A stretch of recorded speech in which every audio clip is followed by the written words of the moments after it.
अरुणाचल से मेरे शिव चैनल पर आप सबका स्वागत है। सबसे पहले तो आप सभी शिव भक्तों को कोटि कोटि प्रणाम। इस वीडियो में हम बात करेंगे एक ऐसी कथा के बारे में जो अब तक आधी अधूरी रूप में जानी गई है। एक ऐसी कथा जो शिव महात्म्य को बताती है। आप बहुत सारे शिव भक्तों में हो सकता है कि ये पूर्ण रूप से कथा ज्ञात हो, किंतु फिर भी देखते हैं। आप कमेंट करके बताना मुझे कि ये कथा आपको पहले से ज्ञात थी या नहीं। ये कथा है नंदिनी गाय और एक बाघ की। ये कथा आपने इस प्रकार सुनी होगी कि एक नंदिनी नाम की गाय थी। वो जंगल में जब घास चरने गई तो एक बाघ ने आक्रमण किया। तब नंदिनी ने रो करके प्रार्थना की कि उसका बछड़ा भूखा है, इसलिए वो उसे जाने दे, वो दूध पिला करके वापिस आ जाएगी और अपने वचन को पूर्ण करेगी। बाद में वो नंदिनी गाय वहां पर पहुंचती है वापिस, और बाघ के समक्ष जो प्रतिज्ञा उसने की थी पुनः वापिस आने की, वो पूर्ण करती है, जिससे बाघ का मन पलट जाता है और उसे वैराग्य उत्पन्न हो जाता है, वो उसे छोड़ देता है। किंतु ये पूर्ण रूप से नहीं है। किस प्रकार से इसका प्रारंभ हुआ था और क्या क्या चीजें हुई और कैसे इसे महात्म्य से जुड़ी हुई है, इसके बारे में हम बात करते हैं। तो ये कथा प्रारंभ होती है दुर्वासा ऋषि से। एक राजा जो निवास कर रहे थे अपने राज्य में, हृदय तट पर, जहां पर एक यदुवंशी राजा थे। वो सदैव यज्ञ करते रहते थे और दान भी करते रहते थे। वहां पर वहां दुर्वासा ऋषि पहुंचे। उन्होंने चातुर्मास व्रत धारण किया हुआ था। जब वो उधर पहुंचे तो राजा ने उचित आदर सत्कार किया और उन्हें आसन देकर के प्रार्थना की कि हम पर आपने कृपा की है, आप आने का उद्देश्य बताइए। तब दुर्वासा ऋषि ने कहा कि मैं यहाँ पर चातुर्मास व्रत जो मैंने धारण किया है उसके पालन के लिए तुम्हारे यहाँ पर आया हूँ, इसलिए तुम्हारे यहाँ जो कुछ अन्न है वो मुझे भोजन के लिए दीजिए।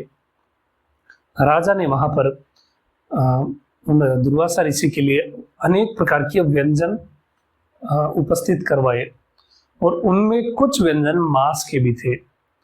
अब पूरा दिन से जो दुर्वासा ऋषि थे वो भूखे थे, उन्होंने ध्यान नहीं दिया, इसलिए वो भोजन करने बैठ गए। और जैसे ही मांस उनके मुख में गया तो उन्हें ज्ञात हो गया कि ये मांस इन्होंने मुझे परोसा है।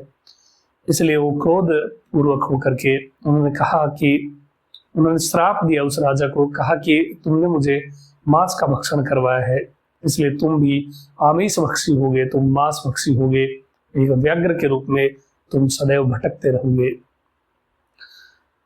अब व्याघ्र यानी बाघ के रूप में भटकते रहोगे। राजा ने जब ये बात सुनी तो उन्होंने शरणागत होकर के कहा कि स्वामी, अनजाने में मुझसे गलती हो गई है, इसलिए मुझे क्षमा करिए और इस श्राप की निवृत्ति हेतु मुझे कोई उपाय बताइए। मेरा ये श्राप कब हटेगा? मैंने आपकी सेवा करने का प्रयास किया है, अनजाने में मुझसे भूल हो गई, इसलिए दया करके इस श्राप को आप इसके श्राप की निवृत्ति के लिए उपाय बताइए। तब राजा को दुर्वासा ऋषि ने दया दृष्टि से देखते हुए कहा कि एक निश्चित समय में तुम्हें श्राप से मुक्ति मिलेगी। और किस प्रकार से मिलेगी वो उपाय भी राजा को दुर्वासा ऋषि ने बताया। वो क्या उपाय था वो हम वीडियो इसकी कथा के एंड में हम जानेंगे।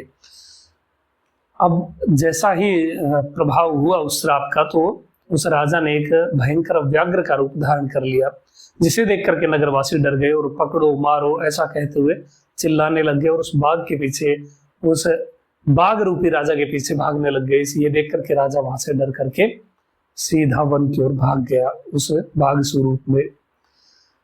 तब जो उनके मंत्री थे, जिनको ये तथ्य ज्ञात हो गया था कि राजा बाघ बन गए हैं, उनके श्राप निवृत्ति तक के समय के लिए वो राज्य का रक्षण करने लग गए। इधर उस वन के आसपास में जहां बाघ ने प्रवेश किया था, उसके आसपास में जितने भी जो मृग वगैरह थे उनका शिकार वो बाघ रूपी राजा करने लग गया और उनका भक्षण करने लग गया। उससे थोड़ी दूरी पर कुछ गौशालाएं वगैरह थी, वहां पर गायें चरने आती थी। उन गायों में से एक बहुत ही विस्तृत और एक सघन स्वरूप वाली गाय थी, जिसका नाम था नंदिनी। वो बहुत अधिक दूध देती थी। वो अपने झुंड में सदैव ताजा घास प्राप्त करने के लिए, स्वादिष्ट घास प्राप्त करने के लिए सबसे आगे रहती थी। और इसी स्वभाव के कारण एक दिन वो एक ऐसे स्थान पर पहुंची, उसने एक शिवलिंग का दर्शन किया। उस अद्भुत और प्रभावशाली आभा युक्त उस लिंगम को देख करके उस गाय ने, नंदिनी नामक उस गाय ने उस शिवलिंग के ऊपर जाकर के अपने दूध से उसका अभिषेक किया, और ये कार्य वो नित्य ही करने लग गई। अब इस प्रकार से वो श्वेत वर्णा, बिल्कुल सफेद रंग की नंदिनी गाय नित्य ही शिवलिंग का अभिषेक अपने दूध से करती थी। ये बात किसी को ज्ञात नहीं थी।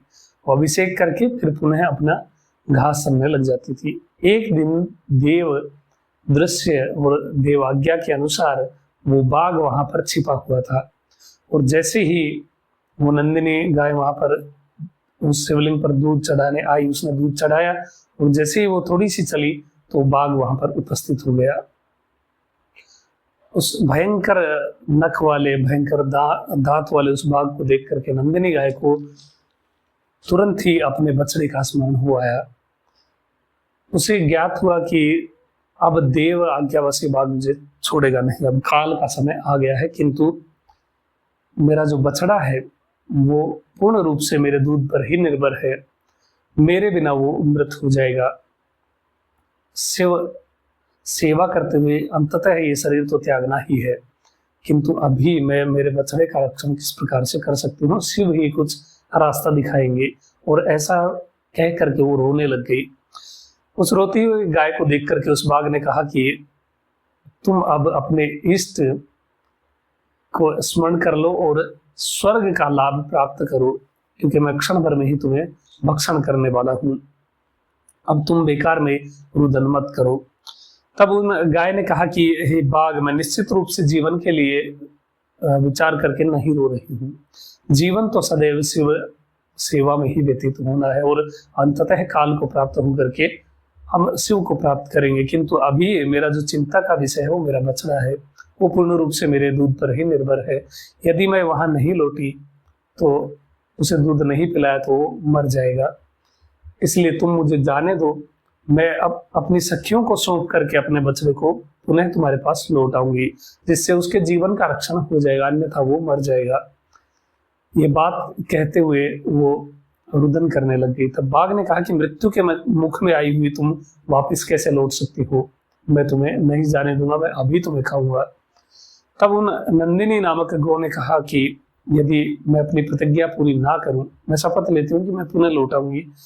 अगर मैं ना लौटूं तो मुझे पर स्त्रीगमन और जो मिथ्या वचन, विश्वासघात, कृपणता आदि सभी प्रकार के दोष लग जाएं। अब जब ये प्रतिज्ञा सुनी तो वो बाघ भी विस्मय से भर करके उस गाय को देखने लग गया। उसने जाने की अनुमति दे दी। अब जाने की अनुमति कैसे दे दी बाघ ने, ये भी एक चर्चा का विषय है। जो ये संशय है ये भी इसी कथा में आगे दूर होगा। इसलिए वीडियो सभी शिव भक्त जो यहाँ तक देख रहे हैं, कथा सुन रहे हैं, वीडियो को लाइक अवश्य कर दीजिए। हजारों शिव भक्त वीडियो देखते हैं किंतु लाइक कुछ ही करते हैं, पता नहीं क्या। आप सभी शिव भक्त लाइक वीडियो को अवश्य ही करिए। अब नंदिनी गाय वापस लौट आई और ऐसे समय में आकर के उसने बछड़े को देखा और रोते हुए उसे सूंघने लग गई।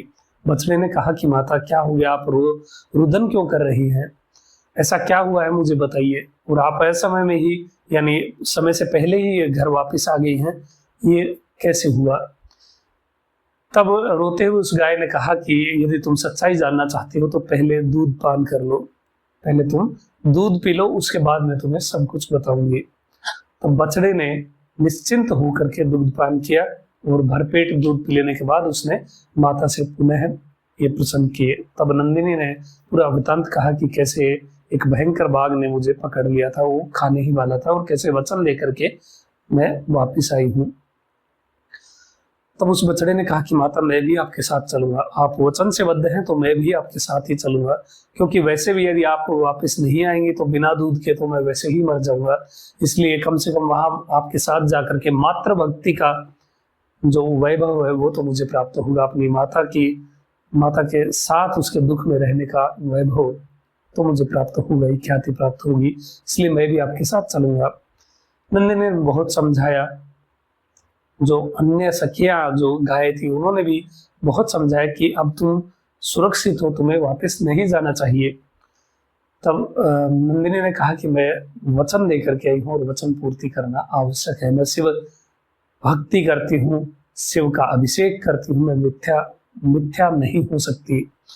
और ऐसा कह करके, बहुत बातें कह करके वो सीधा उस बाघ की ओर चल पड़ी। जब नंदिनी वहां पर पहुंची तो भूख से व्याकुल जो बाघ वहां पर बैठा हुआ था, उसने जब नंदिनी को देखा तो वो आश्चर्यचकित रह गया। और नंदिनी ने वहां जाकर के कहा कि मैं अपने वचन की पूर्ति के लिए आ गई हूँ, अब तुम मुझे खा करके अपनी भूख शांत कर सकते हो। ये वचन सुन करके व्याघ्र के मन में पूर्ण रूप से वैराग्य उत्पन्न हो गया। उसने कहा कि हे कल्याणी, तुम सत्यवादिनी हो, तुमने अपनी प्रतिज्ञा पूरी की है। जो सत्यशील है उसका कभी अशुभ नहीं होता है। हे भद्रे, तुमने पुनः आने की प्रतिज्ञा की थी, ये देखने का मुझे परम कौतूहल था, मुझे विस्मय था कि तुम अब क्या करोगी, क्योंकि तुमने प्रतिज्ञा कर ली थी। मैं भी ये देखने के लिए उत्सुक था कि तुम क्या करोगी, क्या तुम अपने वचन की पूर्ति करोगी या मिथ्या हो जाओगी। उन्होंने कहा कि मैं दुराचारी, नृशंस और जीव घातक हूं, मैं तो अपने कर्मों की वजह से नरक को प्राप्त करूंगा ही करूंगा। अब मुझे उपदेश दे करके तुम अनुग्रहित करो। व्याघ्र ने, उस बाघ ने नंदिनी से कहा कि तुम मुझे उपदेश दे करके अनुग्रहित करो। मुझे प्रतीत होता है कि तुमको सदाचार आदि धर्म का पूर्ण रूप से बोध है। वो उपदेश मुझे प्रदान करो जिससे मेरे तीनों लोकों में मेरा कल्याण हो, मेरा मंगल हो।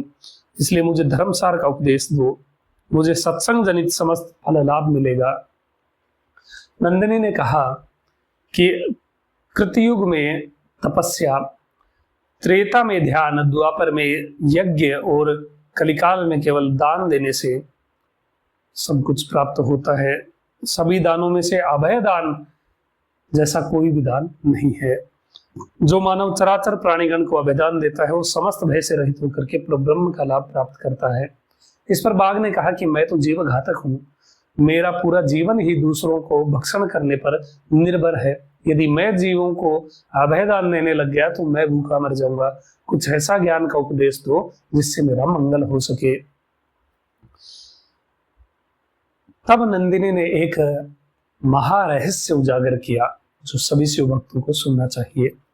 नंदिनी कहती कि इस अरण्य में, इस वन में एक महालिंग है। अब शिव भक्ति की असली बात उन्होंने कही कि इस अरण्य में एक महालिंग विद्यमान है। पूर्व काल में बाणासुर ने इस लिंग की प्रतिष्ठा की थी, जिसके प्रभाव से ही तुमने इस गहन वन में मुझे छोड़ दिया था। अब जो बात थी ना कि बाघ ने नंदिनी को क्यों छोड़ दिया था, क्योंकि उस लिंगम के पास में वो खड़ा हुआ था। उस शिवलिंग के प्रभाव से ही उसके हृदय में वो भाव संचारित हुआ था कि उसने मांस भक्षी होने के बाद भी किसी के वचन पर विश्वास करके उस गाय को खाने से लिए छोड़ दिया था, उसे जाने दिया था और उसके वचन की प्रतीक्षा कर रहा था। ये शिवलिंग का ही प्रभाव था। इसलिए जब ये चीज आती है कि बाघ ने नंदिनी को जाने दिया था तो एक कारण भी उसका ज्ञात होना चाहिए, क्योंकि उस शिवलिंग के आसपास के क्षेत्र में खड़ा था, जिसके कारण, जिसके प्रभाव से, उस महालिंग की आभा की, उस ऊर्जा के प्रभाव के बस उसने उस गाय को जाने दिया था। और वही बात नंदिनी कह रही है कि इसके प्रभाव से ही तुमने इस गहन वन में मुझको छोड़ दिया था। इसमें संशय नहीं है। तुम प्रतिदिन उठ करके इस शिवलिंग को प्रणाम करो और इसकी प्रदक्षिणा नित्य ही करो। इस प्रकार से अभिष्ट सिद्धि लाभ होगा। हे नखायुद्ध धारी व्याघ्र, तुम्हारे हाथ नहीं, इसलिए तुम पूजा अधिकारी तो कर नहीं सकते हो। ये कह करके वो धेनु व्याघ्र के साथ वन में गई, उस बाघ को लेकर के उस जंगल की ओर गई जहां पर वो शिवलिंग था, और उसने वहां स्थित शिवलिंग का दर्शन उस बाघ को करवाया। बाघ भी उस लिंग का दर्शन करके, उस शिवलिंग के दर्शन के प्रभाव मात्र से, क्योंकि पहले उसने उस लिंगम का दर्शन नहीं किया था, जब जो नंदिनी उसके ऊपर दूध चढ़ा रही थी उसने केवल नंदिनी को ही देखा था, शिवलिंग को नहीं देखा था, और इसलिए उसको खाने के लिए दौड़ा था। उस समय उसको शिवलिंग का दर्शन प्राप्त नहीं हुआ था, केवल उस शिवलिंग के क्षेत्रफल में वो वहां पर खड़ा हुआ था। उस प्रभावशाली क्षेत्र में वो खड़ा हुआ था, इसलिए उसने जाने दिया था। किंतु अब नंदिनी ने उस शिवलिंग का दर्शन उस बाघ को करवा दिया। अब जैसे ही उसने उस शिवलिंग का दर्शन किया तो उसे सद्य मुक्ति का फल प्राप्त हो गया, उसे वो मुक्ति का अधिकारी वहां पर बन गया था। उसने व्याघ्र देह का त्याग कर दिया, जो बाघ का शरीर उस राजा ने धारण किया था उस देह को त्याग दिया और अपना पूर्व राजा का देह प्राप्त कर लिया। वो पूर्व काल में राजा था। उसे ऋषि दुर्वासा के श्राप से इस दशा की प्राप्ति हो गई थी। ये सब राजा को याद आने लग गया। अब बात करते हैं उस चीज की जो दुर्वासा ऋषि ने राजा को श्राप निवृत्ति के लिए उपाय बताया था। उस समय जो ऋषि दुर्वासा है उन्होंने कहा था कि हे राजन, जब नंदिनी गाय जो नंदिनी गौ है वो बाणासुर के द्वारा अर्चित शिवलिंग का दर्शन तुम्हें कराएगी, तुम निश्चित रूप से श्राप से मुक्त हो जाओगे। तो उनको इस प्रकार से जो राजा को दुर्वासा ऋषि का श्राप याद आया और मन को प्रसन्न किया। तब ऋषि ने उनसे कहा था कि जब नंदिनी तुमको लिंग दर्शन कराएगी तब तुम श्राप मुक्त हो जाओगे। अब मेरे श्राप का अंत हो गया है, इसे मैं जान गया कि तुम वही नंदिनी हो। हे गाय, ये कौन देश है ये मुझे बताइए। हे महाभागे, अब वो करो जिससे मैं मार्ग में किसी मनुष्य से मिलकर उससे मार्ग जानकर शीघ्र ही अपने घर पहुंच जाऊं। अब ऐसा कोई रास्ता बताइए जिससे मैं अपने राज्य को पहुंच जाऊं। नंदिनी ने कहा कि हे राजन, ये क्षेत्र चमत्कारपुर नाम से प्रसिद्ध है। ये सर्व तीर्थमय है और पाप नाशक है और सर्व काम फलप्रद है। अन्यत्र 1 वर्ष में तपस्वियों को जिस पुण्य की प्राप्ति होती है, इस क्षेत्र में वो 1 दिन में ही प्राप्त हो जाता है, इसमें संशय नहीं है। ये जानकर अपने झुंड से अलग होकर यहाँ आती हूँ और भक्ति पूर्ण चित्त से अपने दूध द्वारा सतत इस शिवलिंग को स्नान कराती हूँ। राजा ने कहा है कि नंदिनी तुम जाओ, तुम्हारा मंगल हो। तुम अपने बाल वत्स गोकुल और अपने सखियों और सुहृद जनों को प्राप्त करो। मैं ब्राह्मणों से सतत अभिष्ट जानने का अभिलाषी होकर उनसे इस क्षेत्र के महात्म्य को सुनकर जान गया था। हे नंदिनी, राजकार्य और भोगासक्ति के कारण इस स्थान का दर्शन नहीं कर सका था। हे सुबाना ने, आज इस क्षेत्र की प्राप्ति मुझे अनायास ही हो गई है। मुझे अपने राज्य में जाने का उत्साह नहीं हो रहा है। हे सुभान ने, मेरे भाग्य के कारण ही ऋषि दुर्वासा ने मुझे अभिशाप दिया था, अन्यथा मेरे भाग्य में इस क्षेत्र का दर्शन कर सकना किस प्रकार संभव था। सूत जी कहते हैं कि राजा ने इस प्रकार नंदिनी से विदा लिया और अहर्निश उस लिंग का ध्यान करते हुए वहीं पर अवस्थित हो गए। उन्होंने वहां कैलाश पर्वत के शिखर के आकार का उत्तम अद्भुत दर्शन, एक प्रसाद निर्मित करवाया, एक मंदिर का निर्माण करवाया और उसी प्रासाद के सामने तपस्या करने लगे। राजा के इसी तप के प्रभाव से अति अल्प काल में ही यज्ञों के लिए भी दुर्लभ परम सिद्धि का लाभ उस राजा को प्राप्त हुआ। जो मानव कार्तिक मास में यहाँ दीपदान करता है, वो सर्व पाप रहित होकर के शिवलोक में पूजित होता है। जो मनुष्य अग्रहाण्य मास में इस मंदिर के सामने भक्ति भाव के साथ नृत्य गीत आदि करता है, उसे परम गति की प्राप्ति होती है।